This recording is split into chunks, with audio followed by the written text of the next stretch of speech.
Football about to take center stage. We'll preview the upcoming season with all of the AISD coaches next on Conversations.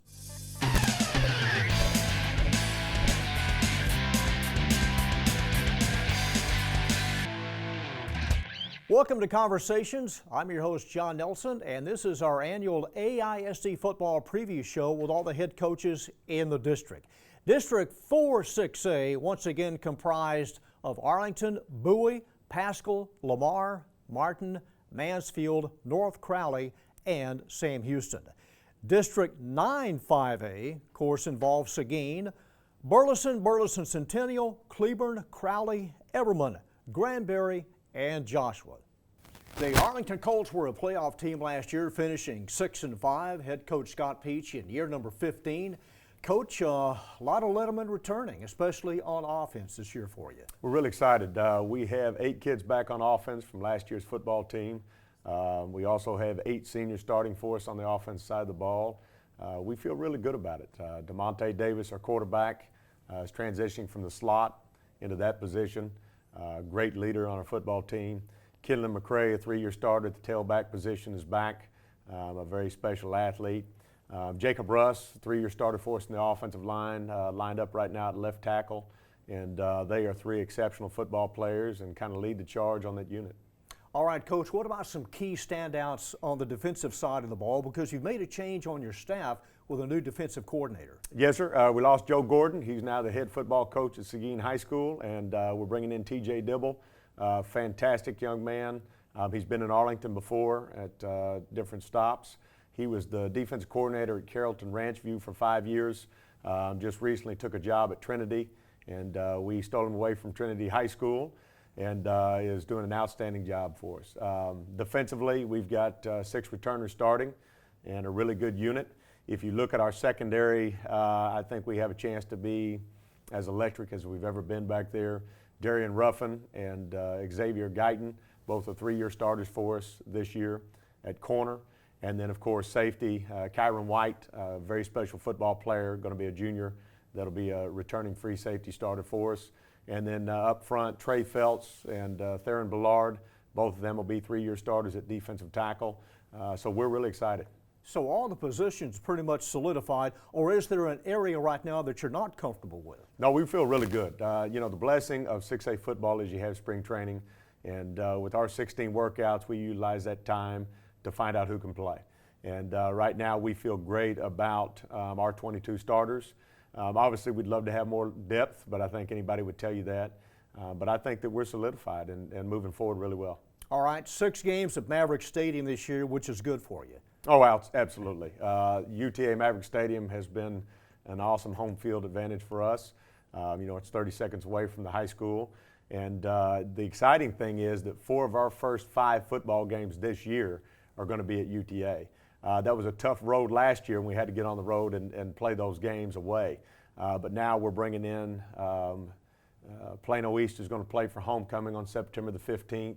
South Grand Prairie is going to start the year off at our place September the 1st. And then our first 2 district games against Mansfield and also North Crowley will both be at UTA. So can't wait for those games, can't wait to play at home. Okay, once again, your linemen took part in the Big Man Challenge against other schools out in Abilene and did very well. Yeah, won the state championship. A lot of credit goes to Philip Nelson, my offensive line coach, offense coordinator. He has organized that for many, many years. In fact, he's probably one of the best guys in the state as far as how to run a Big Man Challenge. But our kids won the state championship, and it's a pride thing. Our motto this year is Leave a Legacy, and with that motto, we want these kids to do things better than they ever have before and to leave a legacy with our school where people will remember them by. And this is just a piece of that those kids take pride in it. They want to win the state championship. And we did so this year, and that's a good start towards leaving a legacy for future programs. Scott, one of your best defensive games last year was against Lamar. You limited the Vikings to under 60 yards in passing. In this district, how do you shut down the quarterback, or how do you contain the quarterbacks in this district? Well, it's difficult. You know, we always have as good a talent in the city of Arlington as there is across the state of Texas. And in saying that, the quarterback position, obviously, in offenses this day and age is a big deal. But you know, every week is different. We had a really good game last year against Lamar defensively. But you know, they'll look at film from last year, they'll make adjustments, and you know, it'll be new personnel for them just like it is for us. But I gave a lot of credit in that game to that secondary I just talked about. Obviously, Kyron White intercepted the pass down at the 5-yard line to win the game. And we made a lot of plays in the secondary that night and against the passing game to be able to win that game. Finally, Coach, how has the indoor facility, the MAC, paid dividends, or what effect have you seen already in maybe the 4 months it's been up? Well, first of all, I want to give a lot of thanks to Dr. Cavazos, our superintendent, followed by Michael Hill. Our school board is fantastic. Our president, Jamie Solins, and John Hibbs, and Bowie Hogg, and Aaron Reich, and so many of them that got behind this a long time ago to recognize that we needed to move forward athletically in the city of Arlington. And the MAC facilities are phenomenal. You don't know what you don't know. And not having them for a long time, you just went ahead and went about your business. But I'm going to tell you that there are so many amazing things that we can do in the indoor, in the weight room, in the locker rooms.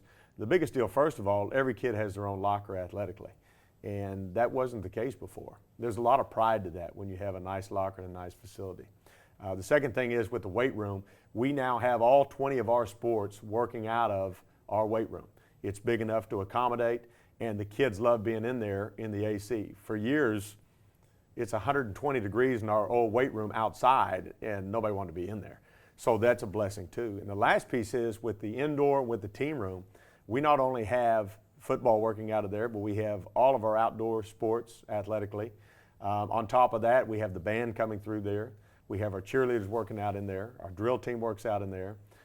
We even, as I mentioned, the team room, have testing going on in May to where a lot of our students are coming over for different end-of-year tests, taking them out in the team room because it's just a great facility. And so the entire school at Arlington High School is rallied around the MAC, and I'm very thankful of our taxpayers and, again, of our leadership of bringing those in. Yeah, well, no question, Coach. Colt football should be once again exciting this year. Well, we've got some size. We haven't had size in 5 or 6 years. We've got good size up front. We're athletic, and obviously in this district and in this area, you've got to have the athleticism to be successful. I'm very excited about our coaching staff. We've got a lot of guys that are servant leaders that are working well, and can't wait for Friday night. All right, Coach, good luck to the Colts. Thanks, John, very much.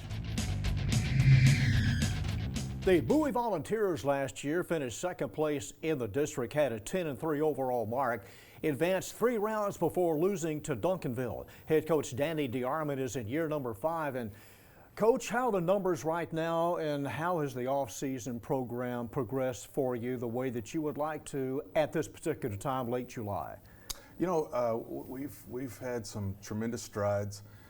We lost 30. I think we lost 36 seniors off last year's team. So we knew coming in we were going to be inexperienced, we were going to be young, have to have some kids fill in some spots, you know, that to replace some big time kids from last year. Off season went well. I think we got a lot stronger. Moving into the new indoor facility, we got in there in March, and that was huge. Had some big gains. Being able to get all the kids in there and lift where we're the safety precautions of being in the other weight room. You can take those out now. We got plenty of room to do everything that we need to do. You know, so spring ball, we had a great spring. I think we had one injury, which is better than the years past. But we had one injury. Hopefully he'll be ready to go by the time we start. But we got a chance to see, you know, who the guys were that we were going to depend on. And I think that we're going to have a chance. It's going to take some growing up early, but I think we're going to have a chance this year. Okay, Ty DeArman now takes over at quarterback. Yeah, Ty is, you know, he played slot for us last year, and he'd never played receiver before, so that was new for him. But he's taken over the reins, and he's done a great job this spring. You know, he gives us a kid that it gives us a player that's versatile. He can run or he can throw. But I think, you know, the biggest thing is you know, he brings a confidence and he brings the ability to have players rise to a level of play. You know, I really think that he's gonna have a good season. We're probably gonna have to play him on both sides of football again.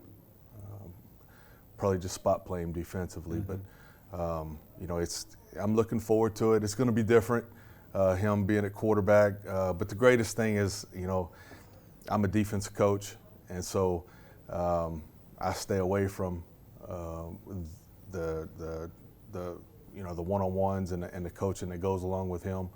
I let those coaches do their job and take care of it. So, you know, I get a chance to see him do something special this year. It's going to be good. Now, Brandon Ellis should make up for some lost time. Missed some games last year, went over 1,000 yards, and I know you would like to get a full season out of him. No doubt. My opinion is Brandon Ellis is going to have a breakout season. He had an incredible offseason.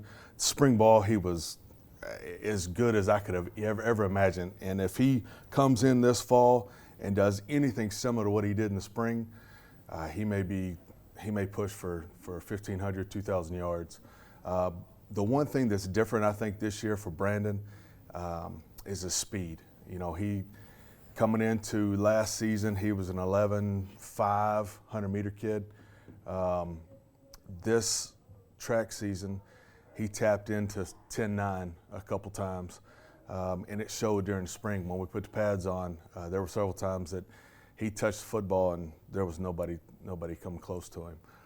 So I'm excited about that. You know, there's been a few people that have said that the tandem of Ty and Brandon in the backfield is going to be very similar to Kobe Listenby and Russell Hansbrough. So I'm excited to see what those two can do back there. Coach, does your non-district schedule stay the same as last year, and how do you see the overall district in 2017?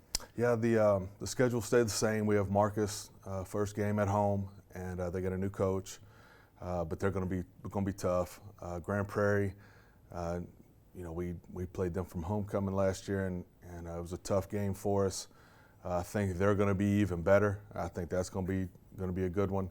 We got North Mesquite next, and again, you know, last year that was probably the most physical game that we played in. I think there were 4 kids that got carted off the field in that game, and it was due to contact. Then as district, you know, it's honestly, I think it's the same as it has been every single year. You got great coaches in the district, and you got great players in the district, and it comes down to each week. You know, you're gonna have to win the games, the big ones, and we got several teams that are going to be fighting for 4 spots. So it's going to come down to some big games this year, just like it did last year. Where do you need to be when that district opener takes place against Martin? You know, we've actually just got through staff meeting yesterday, and we discussed kind of the district scenarios and you know, everybody's opinion of the different teams in the district. And you know, the one thing that I'm very certain about is we're very inexperienced and we're going to be young. But those same kids that are inexperienced and young are very good football players, and they have a chance to be really, really good by the time mid-season to the end of the season rolls around. And that's what's going to give us our chance. But the biggest thing is we got to grow up, and we got to grow up quick. So, you know, being in those tough games, those first 3 weeks of the season, that's going to be huge for us to be able to come in and be ready for Martin.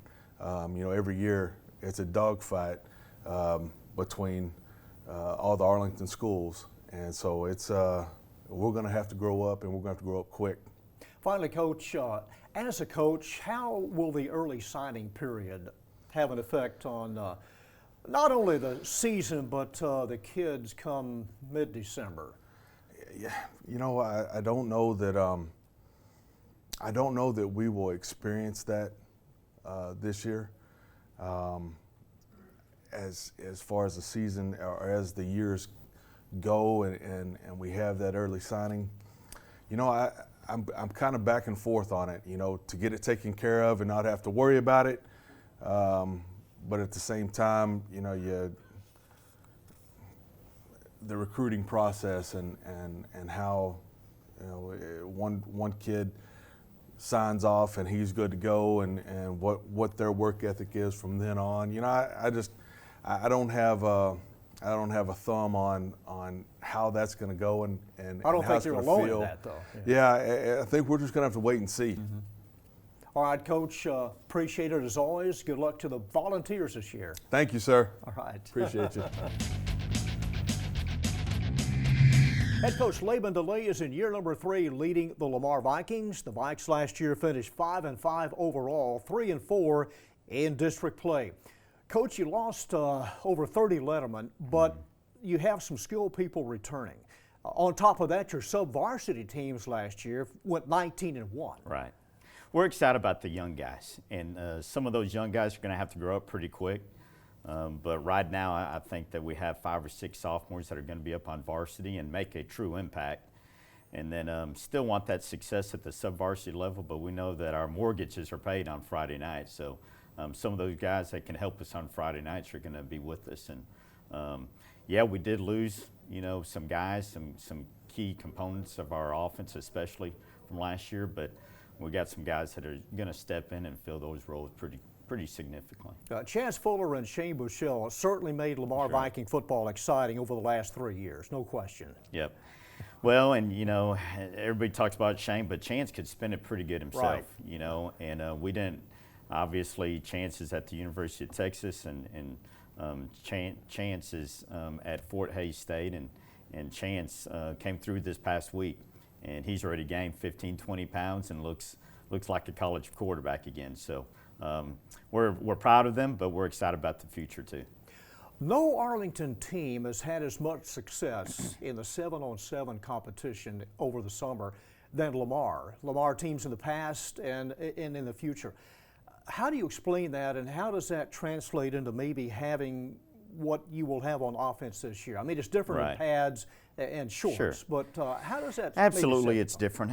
But I like the fact that they're competing, you know, and I like the fact that they're bonding as a team. And our 7-on-7 coach, Jim Pointer, is there's no one better. He is committed to the boys, committed to the program, and he's done a phenomenal job. And you're right, we are the only school in the state of Texas that have qualified every year.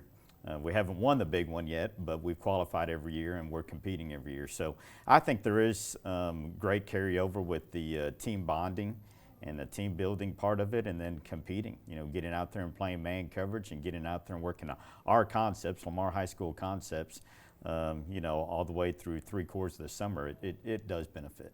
What encouraged you the most following the spring game? Healthy. You know, we didn't have any big injuries, and you know, as we get to practice 13, 14, 15, 16, my whistle blows a little bit quicker because I want to stay up off the ground. But as I mentioned earlier, those young guys really stepped up and competed for spots, and I think they're going to continue to compete. And then the ones that were first-year lettermen last year that are returning, we saw big growth and progress, not only in spring football, but as well as in the weight room. So a lot of good growth from the youngsters and the guys that are coming back as well. Okay, Laban, your non-district schedule stays pretty much the same. Fossil Ridge, South Grand Prairie, and Keller Central. You went 2-1 last year in non-district games, which was a good start for you. Sure. And Fossil Ridge, you know, that first game of the year is always, to me, one of the toughest because you don't have much video to break down. You don't know much about your opponent. Sure, we played them last year, so we'll look at our video last year, and we'll look at their scrimmage from this year, but it's kind of hard to tell. Hard to get a temperature of a team by just looking at one video. And then obviously I have a pretty good understanding of SGP. I was there for 4 years before coming over here. And then Keller Central is always a dogfight. You know, ever since my arrival, it's come down to less than a touchdown every year that we played them. So I think it's a good non-district schedule to prepare us for the tough district that lies ahead. Okay, I want to talk about Bobby Brown, your defensive lineman, 6'4" and I don't know, 280, should disrupt a lot of plays this year. Yeah, we're looking forward to kind of moving Bobby around different places and, you know, keeping that offensive coordinator kind of guessing where he's going to be. So we're excited about him. He's had a phenomenal offseason, a phenomenal spring. And as you mentioned, every university in the state and really the nation has come through our hallway looking at him. And I'm so proud of him. He's done a really good job of bringing his teammates along and showcasing his teammates, and he hasn't let it go to his head. He's been really good about the process. There was something kind of unique about your quarterback in conjunction with the Cowboys in June and a Dak Prescott connection that maybe your quarterback made. Yeah, Dallas Cowboys do a really good job of reaching out to AISD schools and offering a football camp for some of our guys. So we got to pick 5 or 6 of our guys, and Caden Hadawi, our quarterback, was one of those guys that we elected to go. And it just happened that, you know, everybody loves Prescott. So whenever Caden got there and got to see that Dak was right there with them, it was a really cool experience for Caden and for all the kids. But we really do appreciate Dallas Cowboys doing that for us. Something kind of unique, Coach, involving homecoming. I know sometimes you don't have a choice when homecoming is. Some don't like it when it's early. In Lamar's case this year, it's in November. Yeah. And you hope you're still playing well at that time of the season for homecoming. Yeah, absolutely. It is a little bit different. We have a rule in AISD that we're not going to play each other for homecoming. So that kind of squeezes the window, so to speak, to who you can play. But I think it'll be exciting. You know, for the last couple of years, it's been kind of pretty hot whenever we've had homecoming, and hopefully this year it's a little bit cooler in November, and we'll get a lot of alumni out to support us. All right, Coach, good luck to you and the Lamar Vikings this year. Thank you, appreciate it. Head coach Bob Wager leads the Martin Warriors in year number 12. The Martin Warriors, a playoff team last year, unfortunately came up short in their playoff game against Keller Timber Creek, 54-51. Game really came down to the last few plays. And Coach, I know you're excited about the upcoming season. 8 offensive starters, 7 on defense coming back. Very excited, John, and always excited this time of year. We love this great game, and we're excited about having the opportunity to take the field here in a couple of weeks. Now, your quarterback is a little different this year. Your top running back from last year is now the signal caller. Not only do we get a dynamic player in Juma Otoviano, and he'll still have a multiple role. He won't be a full-time quarterback. He'll play plenty of time at running back, plenty of time on special teams, and liable to play some defense as well. And when you have dynamic players like that, you utilize them the best that you can. Juma Otoviano is also a returning captain, along with Braden Willis. And so to have that leadership really says a great deal about the culture that we have within our program right now, and we're very excited about getting the negative taste out of our mouth and going and playing football again. How much will the offensive scheme change with him? I don't think we'll ever have a period of time where we have wholesale changes. Obviously you tweak, and we still always will put a great emphasis on being physical and running the football. That's never going to change, and we feel like we can control that with our work ethic and what we do in the 9 months leading up to football season, and then continue with our strength and conditioning during the season. We want to be physical, run the ball, we want to stop the run. But every year you're going to have a little bit of a different look to your football team, because this is high school football, and we don't recruit the players that play there. We play with the players that live in Southwest Arlington. And so every year you may be a little more run heavy or a little more pass heavy. You may have a little more simple approach or a little more complex depending on the players and their aptitude. I don't see wholesale changes. I just see a better football team coming. Coach, I know a big target on offense is your tight end, Braden Willis. Right, and again, not only do you get a dynamic first-team all-district player, but you also get a returning captain. And for us to have 2 junior captains, first, it's never happened in my time at Martin in 12 years, and it's never happened at any other point in my coaching career. And so to have that dynamic leadership coming back, and oh, by the way, they're both really good football players. Mm-hmm. I think those certainly are the 2 cornerstones, along with senior wide receiver Sorrell Brown. Those are the cornerstones of our offensive skill players. Your non-district schedule stays the same as last year. Skyline, South Lake Carroll, and South Grand Prairie. Right, and it doesn't get much more challenging than that, and we appreciate that. Those early games, they have no bearing in regards to whether or not you make the playoffs. Obviously, we'd like to win every time we play, but by playing really top caliber teams like that, it helps us grow. It helps us get better.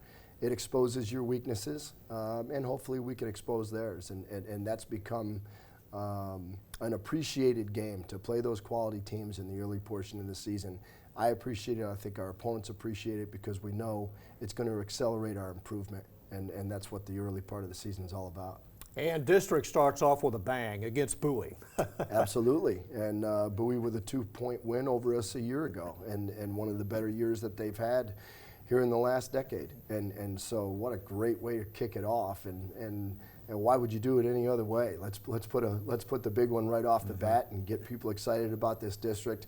I think the district is going to be competitive all the way throughout, certainly the Arlington schools, as they always are, with the great rivalries and tremendous programs.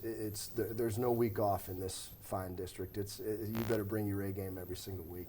Coach, with Myles Garrett being drafted #1 in the NFL, how much of a presence do you think he'll be at Martin in the future, and what carryover effect has that been like? Well, it's as with all of our players, they're great about coming home, and they know what time the weight room opens on holidays. They know what time our summer camps are. They know what our schedule's like, and he's been great about coming home. And when he does, he may pop into a math competition for elementary age students. Certainly he'll jump into the weight room or the basketball court, and as exciting as that is for people on the outside looking in, to us, he's still just Myles. And I say that in a loving way because he carries himself in that way. And I think when you're genuine, people gravitate towards you, and I certainly don't see that changing at all. He loves his family. He's always going to come home and see them, and I know he certainly considers his extended family part of our Martin High School. And didn't go to Philadelphia on draft day. No, we actually, he was here in Arlington with a very small group. My wife Amy, son Gage, and daughter Mia and I got a chance to attend the draft, and what a thrill. What a thrill for obviously our football program, but the whole great city of Arlington is well represented by not only a dynamic football player, but a truly wonderful human being. Coach, good luck to the Martin Warriors. I know you can't wait, as we all, for the season to start. Thank you, John. I appreciate it. The Sam Houston Texans will try to improve on their 2-5 mark from a season ago. Anthony Criss once again leads Sam Houston. And Coach, I know he has some unfinished business looking back at last year. I know you can't wait to get started, and I know that translates over to the players. Oh yes, we are very excited, John, to get the kids back and get going. You know, last year was a little disappointing, but also understandable. We had all those sophomores, had an entire sophomore offensive line, and it's just, you know, one of those years. So, but I'm excited because I needed to get through last year because we have 10 returning starters on offense and 7 on defense. So basically, when you have 17 kids coming back, you're excited to get back to the kids. They had a great off season, and so it's exciting. I love the district. It's a tough district. I love my preseason schedule. It's a tough preseason schedule. But I'm excited to see what 2017 entails. Okay, Jacob Dollar, there's not much that he can't do. And with so many people coming back on offense, that kind of eases some of the strain on the coaches and the players knowing what he can do. All right, you don't have to worry about it. You know, the quarterback position was solved. I mean, 3-year starter now coming up has taken every snap. And so that says a lot. The game has really slowed down a lot for him, and he's become a great leader. And so he's increased his speed, he dropped some weight, he's done some great things, he's gotten stronger. His arm strength is just definitely through the roof.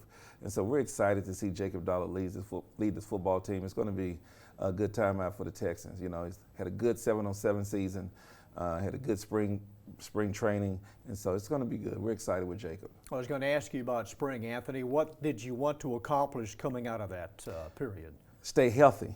This was the first time in our history since I've been at Sam Houston that we did not lose a starter to spring ball. And so my main thing was just to stay healthy, and we did. We got out of there completely healthy. We did a great job of taking care of the kids. The kids did a great job of taking care of each other. We talked about that every day, take care of your teammate. And so we got out 100% healthy. That'll be our goal and our focus going into fall camp is to make sure we can get into the season without losing anyone. So we're going to get some kids back that we lost to injury previously. And so that's really going to help. So spring ball was basically get through it healthy. When everybody's back, you know, it's so much easier because you're not looking for anybody. Even the 4 starters we lost on defense, those kids had played inside of a rotation. So we really could have gone without spring ball, and we knew all 11 starters on both sides of the ball. And, you know, that's what's the gratifying thing about it, was that we was not in search of anything. We knew that those kids were going to step in. We knew with the secondary, we knew the safety, we knew everybody who stepped up. So getting through spring healthy was the main thing. We were able to accomplish that. All right, let's talk about maybe some of the playmakers on defense and who's going to make that leather pop. On defense, I'm really proud of our secondary. I think the secondary would be our strength with Virgil Phillips and Willie Washington. Those 2 guys at corner, both are potential lockdown corners. Virgil Phillips had 4 interceptions and probably about 8 knockdowns. And so those guys is going to be really critical and key to our defense success. We have Omar DeArman, who's going to be a junior, who is the younger brother of Trayvon Mason. And so he's big, fast, strong, already showing interest from a lot of Division I schools. Big force inside, 6'4", 285 pounds, run 4.740. It's just going to be amazing to watch him play. Both linebackers are back. And with those guys, with Trey Flood Hensley coming back and then Jalen Vincent coming back on the outside, I mean, I'm excited to have those guys. We're going to place Robert Brown at the free safety spot. And kids like Xavier Richards coming back and playing, it's going to be outstanding. So it's just, we're pretty good in all phases. We have Demetrius Harris, and we call him Stump. We got Stump coming back, and he's come down from 330 to about 295. And so we're really fast on defense. I'm excited, you know, same excitement I had in 2014. And that team went to the playoffs, and so we're looking forward to those type of things again. No one has picked us. No one's picked us that time either. So I kind of like flying under the radar.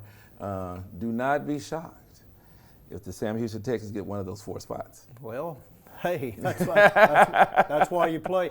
Let me see if I have this straight, Coach. You have a unique doubleheader on Saturday, September 16th. Or is it the 6th or the 16th? 16th. You have 6 is my birthday.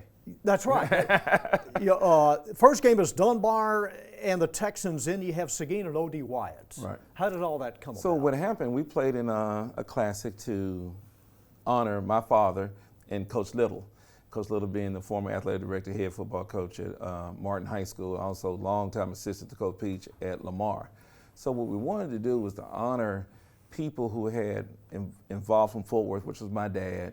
And my dad, by being the head coach at O.D. Wyatt, he also coached at Dunbar. He coached the head coach at Dunbar, and then Coach Little at the time was instrumental in hiring Coach Lynn and myself. So on the Arlington side, we wanted to honor Coach Little. On the Fort Worth side, we wanted to honor my father.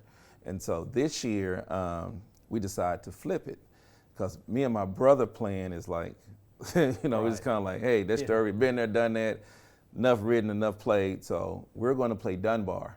And then Seguin is going to play O.D. Wyatt. So the Seguin-O.D. Wyatt matchup is going to be the battle of the Powder Blues, because both those guys are Columbia Blue. And then you're going to have Dunbar and Sam Houston. And the integral thing there is that I'm a Dunbar graduate. So you have the Dunbar graduate playing, you know, his former high school. So it still is a storyline there.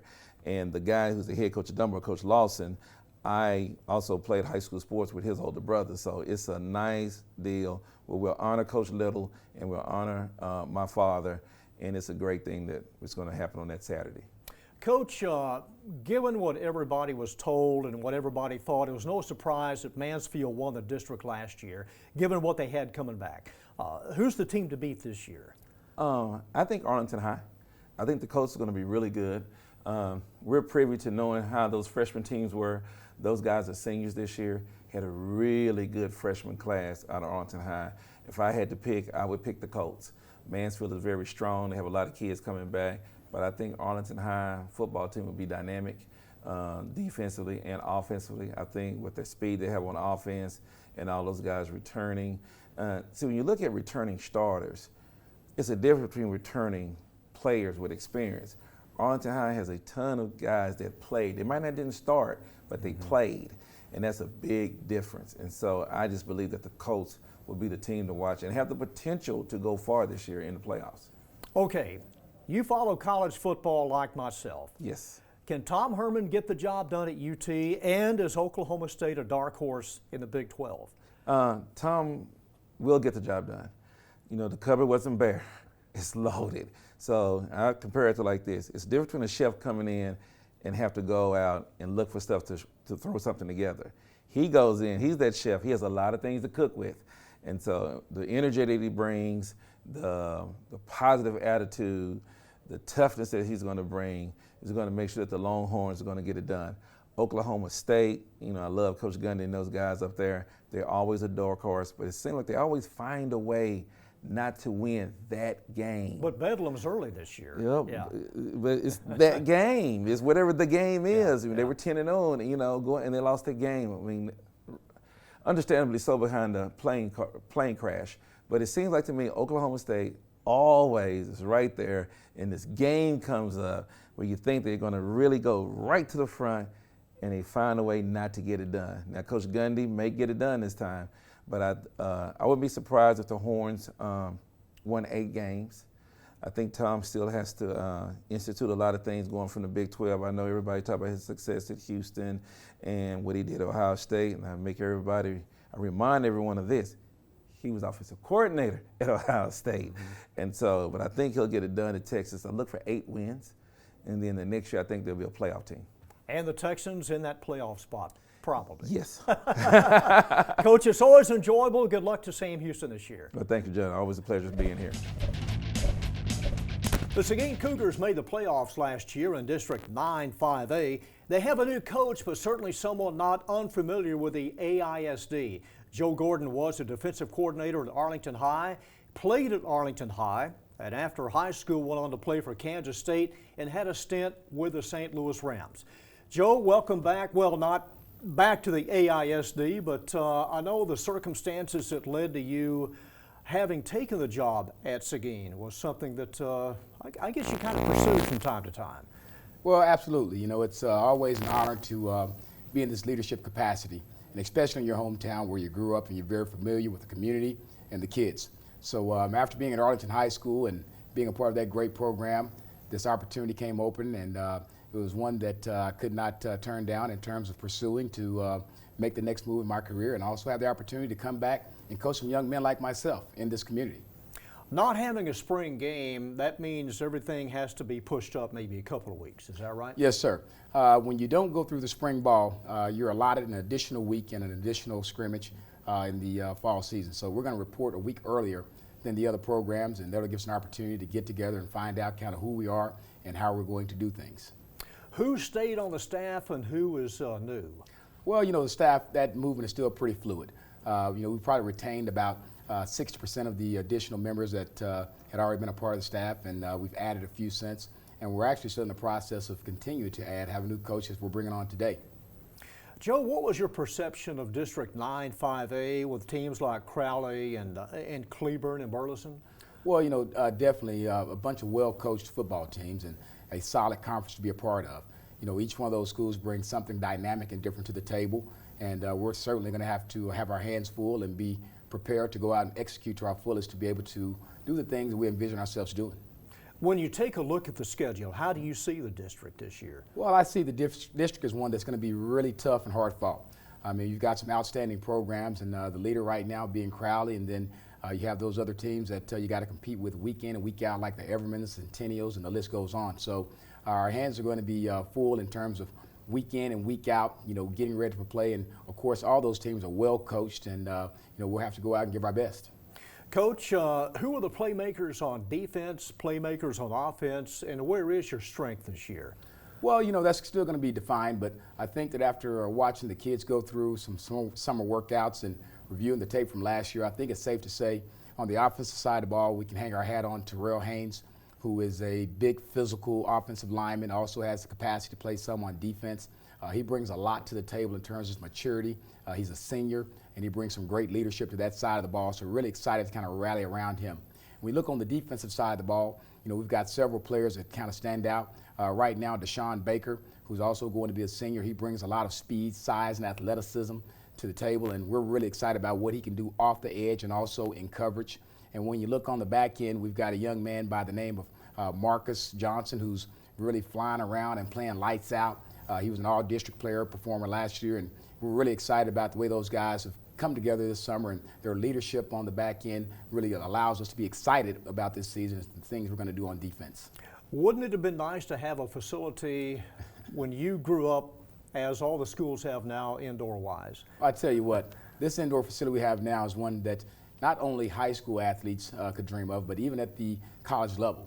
We have certainly some of the best facilities on the land.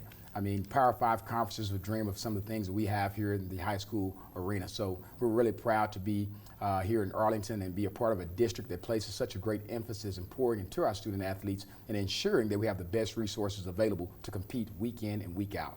Okay, taking over at Seguin, is there going to be that much of a cultural change, or what is your philosophy going to be? Well, you know, the philosophy for us will be, you know, hard work, discipline, loyalty, and togetherness.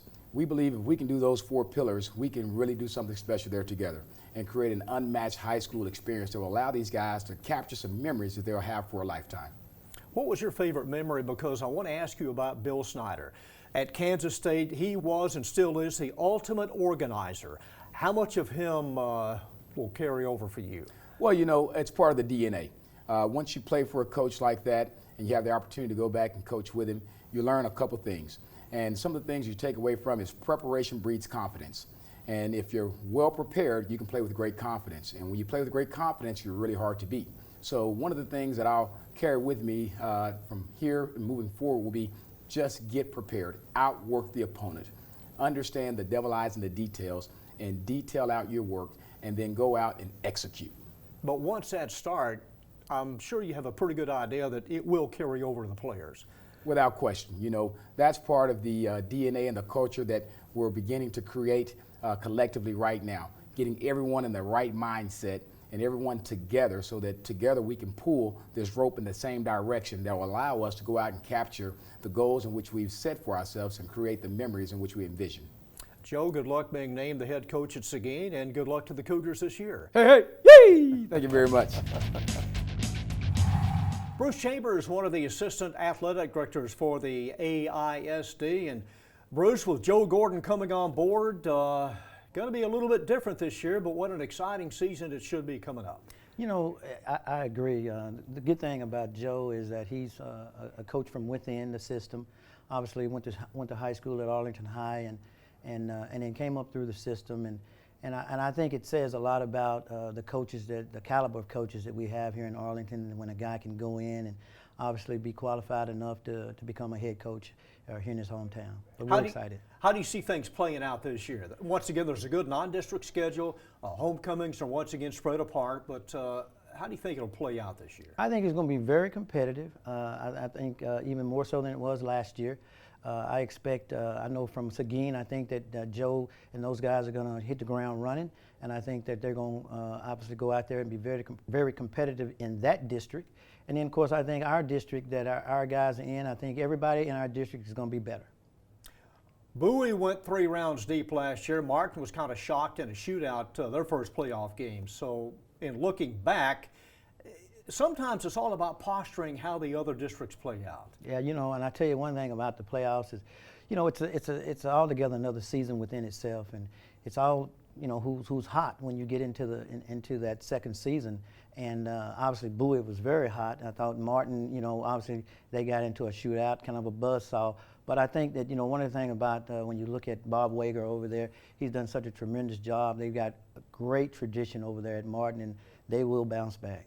All right, many changes should we expect from the UIL this year, or have you heard any significant movement? Well, you know, the things that I have heard is just very, very minimal. I think that it'll be pretty much the same. All right, no one knows how this will play out with the early signing period in mid-December. That was talked about, finally passed in June. It's still kind of a waiting game in that. Well, yeah, but you know, all of my years when I was at UT, one of the things that we always wanted was an early signing period, a lot like basketball. Because what it does is that sometimes there's a lot of kids that really know what they want to do, know where they want to go, and I've always felt like if they know what they want to do and we have this early signing period, go ahead and sign them and not have to wait until February. And then on the other side of that, if a team's involved in the state championship game here in Arlington, or if they get maybe a week before that game, there's some wavering back and forth, you know, depending on how far you do advance. Absolutely, absolutely. And, you know, I know that some people would say that, well, you know, during the course of a playoff run, a state playoff run like that, you know, would it be a distraction? But I think you get some leeway in there. All right, you had some involvement with Herschel Walker over this past couple of months. Tell me about that. Well, we had this summer, we had in June and July, we had what we call a series of coaches clinics, little mini clinics where we brought in college coaches as well as high school coaches from around the state to come in and basically clinic our coaches in their individual sports. We had Herschel Walker to come in and be just a speaker that talked about professionalism and leadership. And one of the things that he did come in and do is told his story. And I tell you what, his story is really, it's an interesting story about his life, about the fact of how he first started, when he first started playing football, and it just kind of chronicled through into the NFL and then into retirement. And it was really, really exciting, very interesting and very enlightening. And basically what he said was that, you know, you never know, you may have a kid in your program that was a lot like he was.